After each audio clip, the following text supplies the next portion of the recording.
AMR publications کی جانب سے منعقدہ اس تقریب میں آپ سب کا میں معین شاداب خیر مقدم کرتا ہوں۔ غالب اور ترقی پسند تنقید جو پروفیسر فاروق بخشی صاحب کی کتاب ہے، اس کا اجرا اور اس پر مذاکرہ یہاں منعقد کیا جا رہا ہے۔ اس پروگرام کی سرپرستی محترم پروفیسر صدیق الرحمان قدوائی صاحب فرما رہے ہیں۔ وہ کافی پہلے تشریف لے آئے تھے، ہم ان کے شکر گزار ہیں۔ اور اب میں صدارت کے لیے پروفیسر عبدالحق صاحب سے گزارش کر رہا ہوں کہ آپ مسند صدارت قبول فرمائیں۔ ہمارے ادھر بزرگ اور سینئر ترین جو چند دانشور اسکالر ہیں، ان میں ایک بڑا نمایاں نام ہے پروفیسر عبدالحق صاحب کا۔ پروفیسر زما آزردہ صاحب سے میں گزارش کر رہا ہوں کہ وہ تشریف لائیں، اور مہمان خصوصی ہیں آج کی اس تقریب کے۔ میں ان سے گزارش کرتا ہوں کہ آپ تشریف لائیں۔ محترم پروفیسر زما آزردہ صاحب۔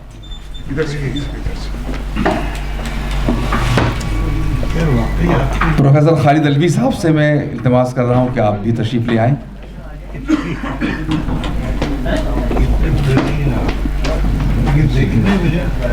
پروفیسر خالد اشرف صاحب سے گزارش ہے، اور اب پروفیسر فاروق بخشی صاحب سے میں گزارش کر رہا ہوں۔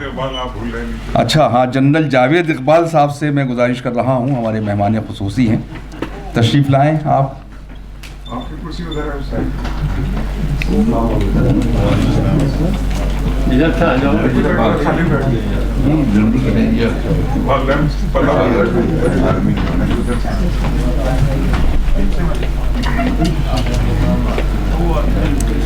پروفیسر فاروق بخشی صاحب، آپ بھی تشریف لے آئیں، ظاہر ہے آپ کے بغیر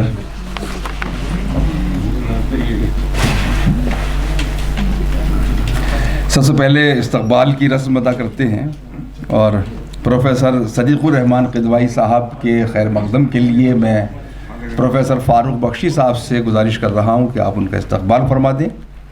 محترم پروفیسر فاروق بخشی صاحب، پروفیسر صدیق الرحمان قدوائی صاحب جو سرپرست ہیں اور ہم سب کے مربی ہیں،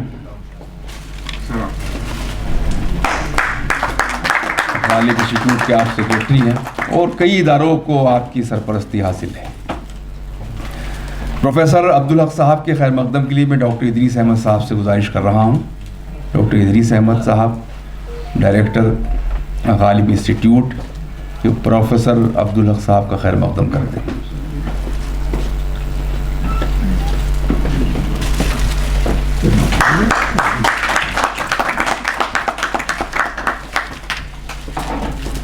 پروفیسر محمد زما آزردہ صاحب کے خیر مقدم کے لیے عبدالصمد دہلوی صاحب سے، جو AMR پبلیکیشن کے پروپرائٹر ہیں اور بہت اچھے ادیب بھی ہیں، انہوں نے یہ کتاب شائع بھی کی ہے، ان سے گزارش کر رہا ہوں کہ وہ استقبال کریں۔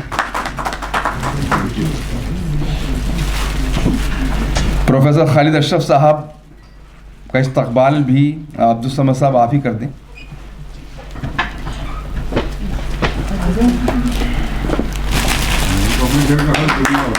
جی محترم ڈاکٹر خالد الوی صاحب کا خیر مقدم پروفیسر فاروق بخشی کریں۔ دعائیہ استقبال ہے یہ۔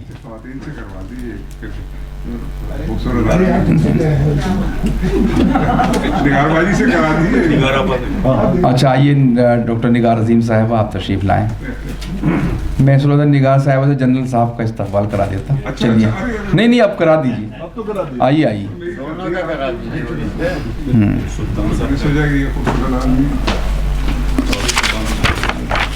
ہاں، چودھری سلطان الدین صاحب سے گزارش ہے کہ آپ جنرل جاوید اقبال صاحب کا خیر مقدم کریں، جو ہمارے آج کے بہت ہی خصوصیت کے ساتھ انہوں نے شرکت فرمائی ہے آج کے جلسے میں۔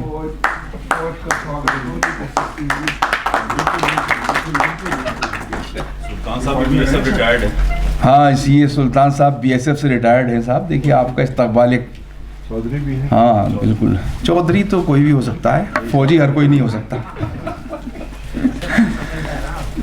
بہت شکریہ۔